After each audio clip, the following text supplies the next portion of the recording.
Maayong buntag ka na tong tanan mga kamisteri, and welcome back to my vlog. Karon hisgutan kami, no one help me.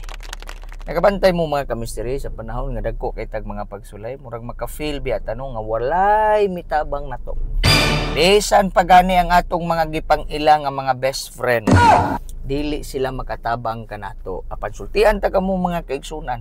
Kana nga mga panahon, I want to tell you, Jesus is very amazing and He is also an immediate help.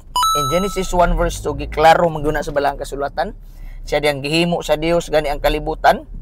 The Holy Spirit of the Lord in Genesis 1 verse 2 was moving upon the face of the water.